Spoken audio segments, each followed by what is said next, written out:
Hello everyone, this is Pedro Romero bringing you a brand new interview, this time concerning Valorant. As everyone obviously knows, we are less than a few days before the start of the 2022 VCT Masters Reykjavik tournament. It is where the best teams in each region throughout the world face off to decide which one of them is the best in the game so far as this first split of the year is concerned. In recognition of all 7 regions sending their best representatives to Iceland, I've decided to interview people who have had a close eye to their respective regions throughout this first split of the year. For that purpose, I have here with me Clinton Paperthin Bader, an American caster who has been working in the Korean VCT circuit since its inception last season. He will provide all the information you need to know about DRX, the reigning Korean champions of this current season, its composition, where they currently stand, and how they will perform in Reykjavik. And so, Paperthin, thank you so much for doing this interview with me. I really appreciate it. I understand that it's early on in the morning over there in Korea, but I just like to start off with just a simple question. How are you feeling right now? How are you doing? Oh, I'm doing good, man. I'm really excited for the event, of course, but even though it is a little bit early, as you could tell with the sun coming in on me, my windows face the east. So to start the day, I get the sun bright and early, but it's all good, dude. Thanks for having me. I really appreciate it, Pedro. And yeah, I'm of course excited about Masters Reykjavik and DRX as well. And in so talking about the RX, obviously they qualified through the Stage One Challengers playoffs. They finished at the top, almost perfect, save for one final or one loss to on Slazers. But despite that, they sort of ran through the playoffs with some minor setbacks, along the way. But nevertheless, they managed to qualify for Reykjavik with us being a few days from the start of Masters Reykjavik. How do you feel about the current teams like condition? So far as you know from like how they perform in scrims, their general vibe. How do you think they are feeling right now? With the tournament just a few days from its commencement. Yeah, I mean, I think in general, DRX would always prefer a little bit more preparation time, a little bit more time to get to the event and do some scrims locally. Last year before Champions, they spent at least 2 or 3 weeks in Europe before the event to really scrim with a lot of European teams and other stuff, as they saw those as their biggest competition after their loss to Gambit at Masters 3. They were really looking to try to learn and kind of incorporate what was working for Gambit at the time, and trying to see if they could replicate that. Now in scrims, DRX is consistently really really good. In Asia in particular, they're nigh unbeatable. It is they lose to almost nobody. Interestingly enough, one of the teams that does give them problems is Paper Rex, who's going to be there. So kind of funny that I don't. Not funny. I shouldn't say it. Shouldn't surprise anybody, right? Paper Rex is really really good, and other than that, they do dominate scrims. To be frank, and even when they were in Europe for champions last year, I talked to not just them, but a lot of other EU teams and coaches and players and stuff to kind of get the vibe of what they thought of DRX, and everybody says that DRX is nasty in scrims. They're one of the toughest, if not the toughest team that they face in the scrims. You'll oftentimes hear they're one or two in terms of top two toughest teams. So scrims are good for DRX. It's a matter of, and I'm sure their condition is good going into this event. From what I understand, everybody seemed to be in good spirits and everything. It's a matter of whether they can translate that into success at Masters. Yeah, you sort of touched upon like the difference in preparation between that team prior to Masters Berlin and also Champions as Vision Strikers and this current iteration. With them flying over to Iceland. With less than a few weeks to spare before the commencement of the actual tournament. Do you think like that difference in preparation or like this period of preparation will like inhibit the team's like subsequent performance when it comes to actually playing in Reykjavik? I think they probably think it might interfere with their performance, but I think that being said, the problem that kind of arose at Champions with their preparation was that nobody was scrimming against teams in their own groups for Champions, right? So they didn't get to play C9 or Fnatic or anything. So they ran into some problems that they weren't expecting, and they weren't able to adjust on the fly. So I think if the lesson they took, and it seemed to be during this stage that the lesson they took was adaptability is extremely important. The best laid plans fall apart. No matter what, right? Like that's just a kind of a standard rule of war, I suppose. And I think for them, they probably don't feel as comfortable. But to me, I don't think it matters as much. I think what matters more is like how they're talking about everything leading up into this, how they're thinking about it and those kind of things. I think the mental preparation is going to be far more important. And also about like the rest of the world's perception of DRX. You know, you mentioned them like being one of the major darlings as far as scrims are concerned, and how everybody was looking forward to seeing and facing that team in LAN. Has there been a change in that like perception from the rest of the world towards DRX as far as you are concerned? Yeah, I think there has been. I don't know so much with the teams themselves. I will say that the reaction that I see online and with people kind of talking about them leading up to this event, I definitely feel like there are people who still consider them a threat, but because of their inability to get out of groups at Champions, their stocks definitely went down a bit. And so to me, um, I think teams are going to still very much fear DRX, but I think there's a little bit of a kind of I don't know, softening of that expectation. Right, right. I want to talk about like the heading into the start of the year. Business Strikers was signed by DRX, and they took up that DRX name. And obviously, there was plenty of expectations to as to how they will perform after not reaching the sort of success that they would have wanted to reach in Valorant Champions.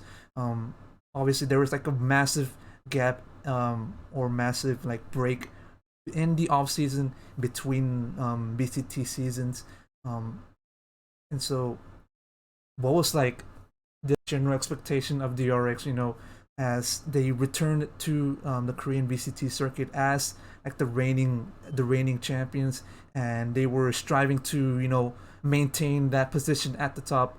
Um, like, what do you think was like the general consensus on this team from Valorant champions until the start of Challengers One? Yeah, I think for a lot of us, DRX was the expected winner. We all thought, no matter what, they're going to come in here extremely well prepared, extremely well practiced. That's just DRX's MO, right? You know that they have great, setups and executes and set plays and these kind of things. That won't change. We're going to see some new varieties of that. And we definitely did. I think for me, my biggest question at the start of this season that I talked about early on in the broadcast was I wanted to see them attack their weaknesses. I wanted to see them really try to show that they didn't have a weak map. So to see them play better on Ascent and Fracture and Bind, probably their three worst maps, was a big key point for me. And I think they very well established that they are much better on particularly Ascent. They've looked really, really good this season. Now, a lot of people would say they clarify that with, well, the competition in Korea maybe not as strong or whatever, but we did see teams improve a lot this year. I mean, obviously, On Slayers did beat them. And On Slayers is a team full of people who have beaten DRX in the past. So it's not super surprising to see that happen. WGS as well looked a lot better this season. They almost knocked DRX down to the lower bracket during the playoffs. So there is I think the result was what we expected, but I think the journey definitely more rocky than maybe some thought. Right. Talking about like adaptability, what were some like specifically what were some of the instances that highlighted, or gave a spotlight to DRX trying to fix their adaptability from last year? Like, what were some of the highlights that you could like look back and pinpoint, like that's them like trying to focus on improving their adaptability, since that was like one of Yeah, their major issues in last year. no, I think that's a really good question. I think first, their kind of willingness to pick a scent is a big part of it. Last year, they kind of strayed away from it. In fact, they struggled on it. Teams like WGS, for example, beat them on ascent. So clearly, it was a bit of a weakness at times.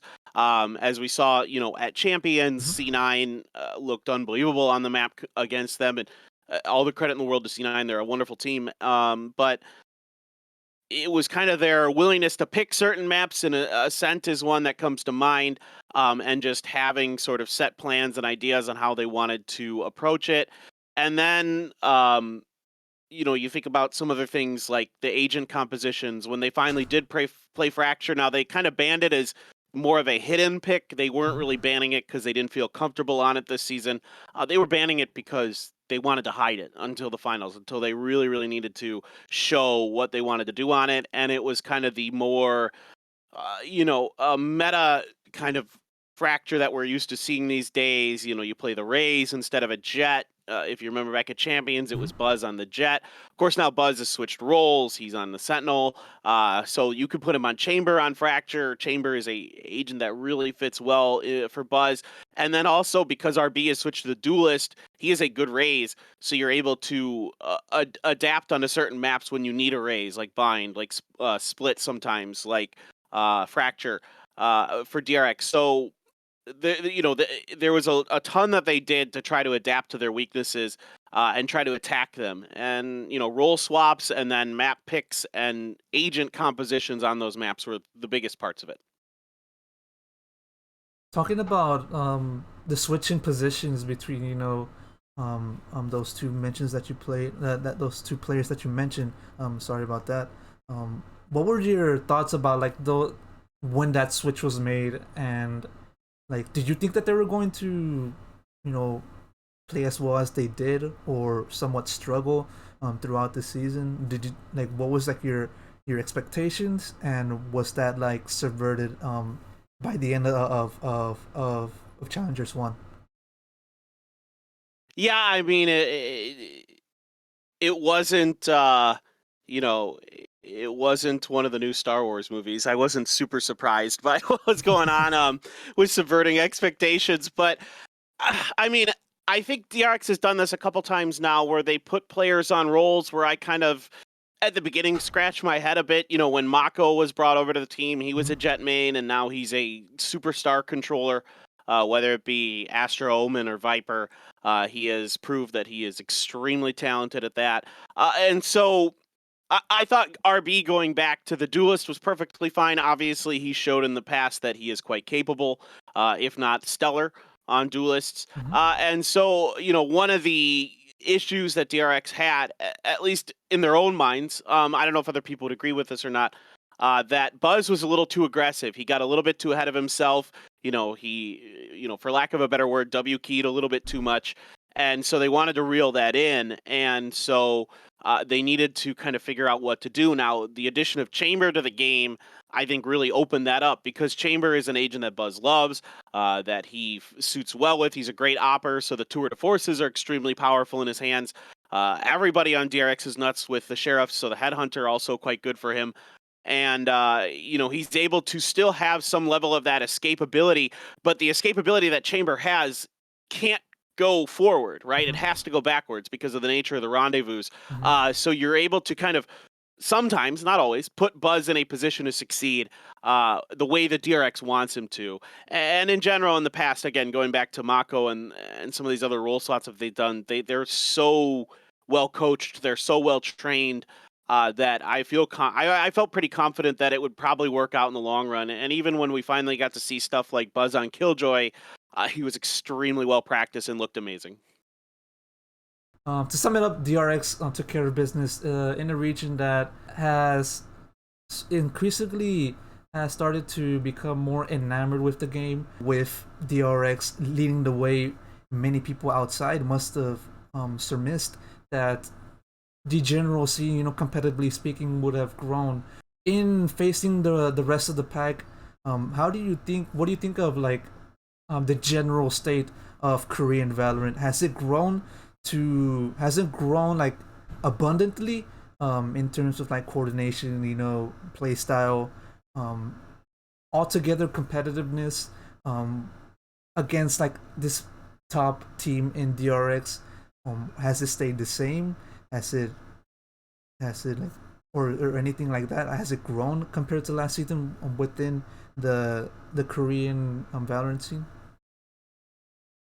There's, I'd say, a solidification at kind of the top level of Korean Valorant. So, last year there were more players competing in the open qualifiers, but there even though there are less players that are at least at the beginning of this year taking an attempt to try to qualify for the event, there are more players playing Valorant in Korea. Just total, like the number is rising of the player base. So Mm-hmm. in that respect, Valorant is getting more popular, and DRX probably a part of that. But I think in general, when it comes to the overall competitiveness of the scene, it has gotten much higher in Korea as a result. So even though there are fewer teams that are trying to qualify through the open qualifiers and these kind of things, the level of play is much higher because of the, like I talked about, the solidification. So the best players are all moving towards the better teams and forming these superstar teams with people that they're friends with, or that they feel that they have a shot to beat DRX with, like on Slayers, Damwon Kia, are really trying to put together good teams. WGS went out and got an IGL as their new player with GodDead, or not GodDead, excuse me. God, there's three gods in Korea. It's godlike, GodDead, and but no, GodDead is on Slayer, so not that player. But like this is like, I think the teams realizing that they can compete with DRX, but it's going to take time and it's going to take, the right teams and the right chemistry. And so the level of play was much better. I saw better coordination. Again, I look at WGS as a great example of a team that looked light years ahead of what they did last year in terms of strategies and coordination and their own adaptability and that kind of thing. So yes, while on the surface people may look at it and say, well, there weren't as many teams that tried to compete in the open quals, I would say there's better teams that are competing in the open quals. Um, how far do you think like DRX is compared to the rest of the pack? Like, do you think it'll take some time for until we see like another team that can emerge to the same level as DRX, or or not? Yeah, I think absolutely it will.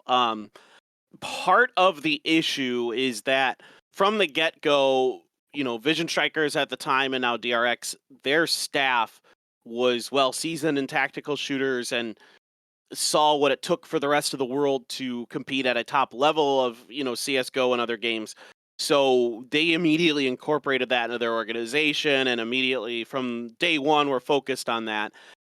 So a big part of it is that there has been some player changes and that kind of thing, but for the most part, it hasn't changed too much, and the staff has always been the same, and they're very, very good. And so it's going to take time mostly to get the right staff into place for these other teams. On Slayers uh, has Perry from New Turn now as one of their coaches, and Jamie as well, the former New Turn head coach, that have come in there to take over that team. Damwon Kia picks up solo to try to kind of start working these things out, but it takes time, right, to establish the protocols, to get everybody in place. Saying that if we're going to set up this way on this defense, and if A happens, then we need to do X, Y, Z. If B happens, then we need to do, 1, 2, 3, whatever the responses may be. So a lot of it is about setting up your protocols and setting up the comfort and the follow-up plans that you want to follow, that you want to use at first, and that does take a lot of time. So my hope is that some of these teams like Onslayers and stuff will mostly stick together in some format to continue to build towards those goals. And as the representative for Korea, they will head into Masters Reykjavik with plenty of hopes and expectations to succeed and try to surpass their success from Masters Berlin against the rest of the world. And in their venture against the rest of the world, they must first play in Group A for the first round of the event, where they will play first Zeta Division and then one of either Fnatic and Ninjas in Pajamas. And so I'd like to know, like, what are your thoughts on the rest of the group for DRX? You know, how do you think they will fare, first of all against Zeta Division, and then the rest of the group? Yeah, I mean, Zeta Division is a team that I really like. I follow the Japanese region really closely, and I think Zeta Division did a great job in the offseason, literally picking up maybe the best team possible of Japanese players, assuming you don't import any players from other regions. So to me, like, Zeta Division is a really strong team.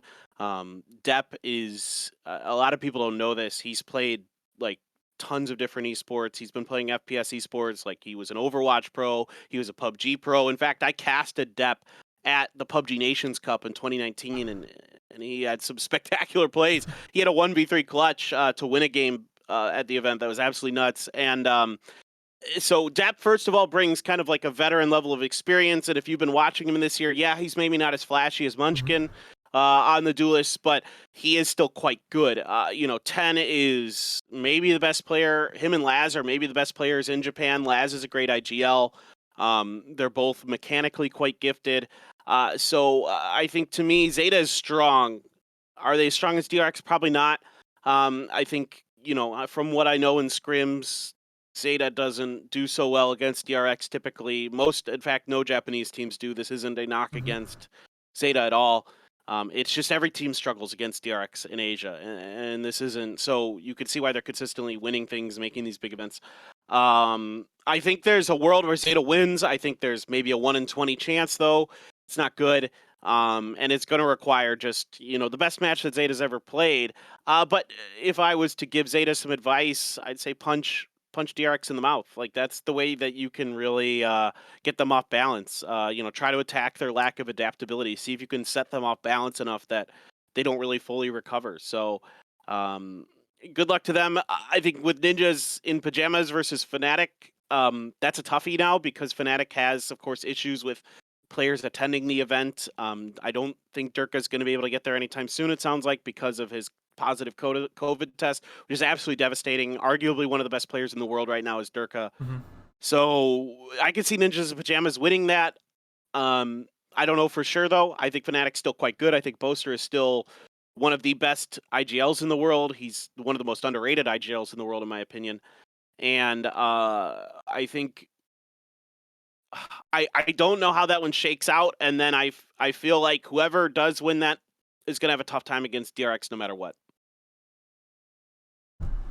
Do you see DRX progressing to the quarterfinals or the upper bracket? I do. Yeah, I do. I think DRX is going to win their group. I don't know how clean it'll be. Again, I think Zeta can surprise people.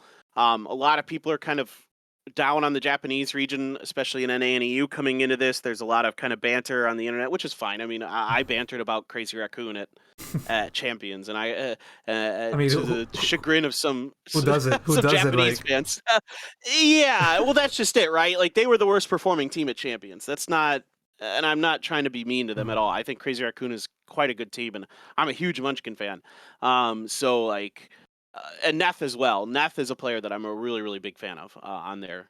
So I think I think Zeta can surprise. Like, there is a world where Zeta beats DRX. Again, it's going to take a really great game plan. Now, that being said, Zeta comes into these events with good game plans. They seem to have pretty good reads on their strengths and weaknesses, at least so far.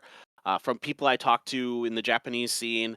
I have friends pretty deep inside of there, and they say that of the Japanese squad, ZETA as an organization has the best structure, the best coaches, all these kind of things. So you never know; anything's possible.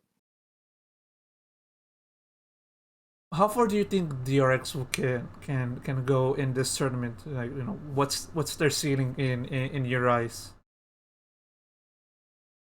I think their ceiling is winning the event. I think that's the absolute. I think they're absolutely capable of doing that. I think on their best day, with the best, kind of reads on the teams coming into matches, I think they absolutely could beat anybody in the world. Do I think that's going to be the most likely case? No. I think right now there's still some hiccups here and there. We saw with the first on Slayers game, and then that WGS game, that there still is weakness, even though they've tried to get better at Ascent. WGS is still able to kind of uh, hit very hard on that map as they have in the past against Vision Strikers. A lot of people don't remember this. WGS beat Vision Strikers on Ascent last year, shocking quite a few people. So um, there's still things to be done. There's still work to be had. And the European teams in particular, and now with the rise of the Guard in the NA scene, those are going to be really tough teams once they get to them. I think DRX will get through the quarters. A lot of it's going to depend on who they face. If they face even Paper-X, that's a tough team for them. Paper-X knows them inside and out. Again, those two teams scrim a lot, so there's a lot of familiarity with each other. And fans will look at DRX compete in Masters. I'd like to know, like, who are the players that fans should have an eye on, or in other words, who are the players that you think that fans should take a massive eye on or should focus on during their participation in Reykjavik? Yeah, I mean, I think it's hard with DRX because the whole team is so good that it's hard to often pick just one individual player out. I would say RB is going to be really important in this event because it seems like when DRX has a lot of success, it's often that he's getting those first bloods. Those seem to be a big part of what DRX is able to do. It seems like there's some kind of mental thing where once they get that first blood, they're almost unbeatable. They feel unbelievably confident. Their protocols after that, the follow ups that they do are really good. They're really disciplined. With retakes, for example, like they'll wait you out. They'll wait to set up all five. They'll get, they kind of do a retake like they do an execute on attacker side where they set you up. The flash and dash for is what they're kind of really well known for. It's much deeper than that, of course, but um, I think RB is one to watch for. If you wanted a second, it has to be Buzz. He's absolutely insane. Mechanically, the best player in Korea. I don't think there's many people who deny that anymore. After seeing what he's been able to do, shifting from the duelist role over to the sentinel role, he's just absolutely nuts. The other three are no slouches. Like Stacks, everybody knows is a headshot god. He's really, really good. Mako is probably the most underrated player. He actually had the best KDA in Korea. I believe by the end of it. I know going into the the championship, he did have the best KDA. So I think Mako is he's extremely safe in the way he plays. They love to use him on post plants to make sure that, with his mollies with Viper, for example, he's in a position where he makes the post plant almost, impossible for the defender side. So it's hard to pick out just one. And Zest is the IGL now. I want to make sure people know that as well. Zest is now taken over the IGL role for Vision Strikers DRX. It's no longer Stacks. So him coming back after having to take a medical leave for the second half of last year. I'm not exactly sure what that was about. I assume it was his wrists, just based on things that I think I know. And Zest has done a really good job for the most part. Again, a little bit shaky at times, but I have a lot of confidence with them. Zest is going to be a big question mark for them. Can he, adapt to the pressure? This is his first time at a big international event, actually playing.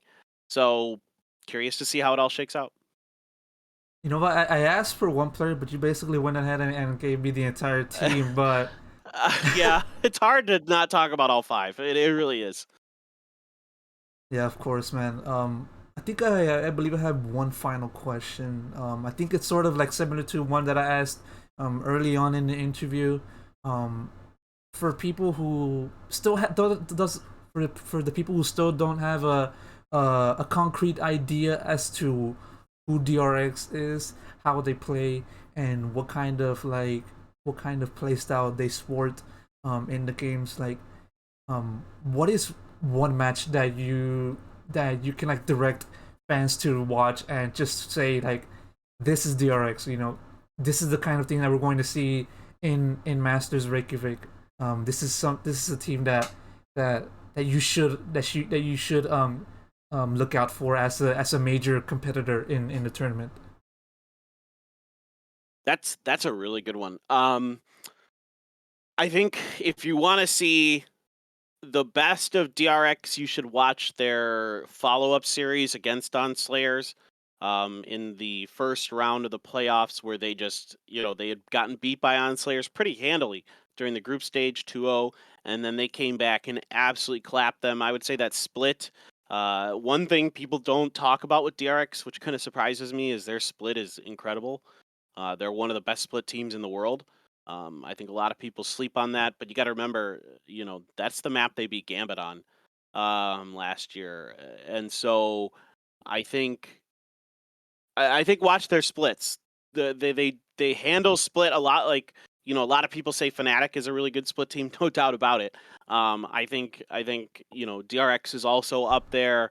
If you want to watch a map where it was kind of showing their tenacity, showing how they're able to adapt against really good teams, the Haven against On Slayers in the championship, which went to overtime. It was a 14-12 win for DRX. I think would show more of their tenacity now, how they're able to adapt, what you're going to see from them in a longer, more drawn out series.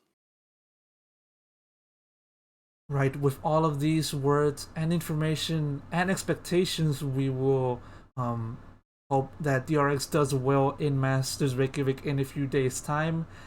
Paperthin, once again, thank you so much for the time and doing this interview. Like, do you have any final words to share? Any acknowledgments to give? Uh, I'm just excited for the event. I'm excited for DRX's chances. A part of me, of course, wishes I could be there to watch them, in person this time around. But maybe me not being there will be a boon to them. Maybe they'll actually, start to play well since we're not there. But thank you, really, Pedro, for having me. I really appreciate it, man.